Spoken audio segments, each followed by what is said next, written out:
খাগড়াছড়িতে ৮ দিন পর ১৪৪ ধারা প্রত্যাহার করেছে স্থানীয় প্রশাসন।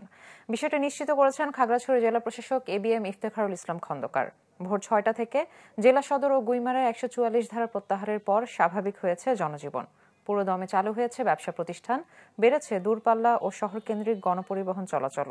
শহরের বিভিন্ন মোড়ে বসানো চেকপোস্ট তুলে দেওয়া হলেও টহল রয়েছে আইনশৃঙ্খলা বাহিনীর। এক স্কুল ছাত্রীকে ধর্ষণের অভিযোগ ঘিরে ২৪ সেপ্টেম্বর আন্দোলনে নামে যুগ্ম ছাত্র জনতা। অবরোধ চলাকালে গেল ২৭ সেপ্টেম্বর সংঘর্ষ হয়। পরিস্থিতি নিয়ন্ত্রণে খাগড়াছড়ি সদর এবং গুইমারায় ১৪৪ ধারা জারি করে প্রশাসন। পরদিন গুইমারায় সহিংসতায় ৩ জন নিহত হন। আজ ভোর ৬টা থেকে ১৪৪ ধারা প্রত্যাহার হয়েছে। আর এর পরিপ্রেক্ষিতে আমাদের পুলিশের পিকেট পার্টি এবং মোবাইল পার্টি অ্যাক্টিভ রয়েছে। তারা সার্বক্ষণিক ডিউটিতে নিয়োজিত রয়েছে। পাশাপাশি দূরপাল্লার গাড়িসহ আভ্যন্তরীণ যেসব গাড়ি আছে সেগুলো চলাচল স্বাভাবিক রয়েছে। জনজীবন সম্পূর্ণ স্বাভাবিক, দোকানপাট খুলেছে।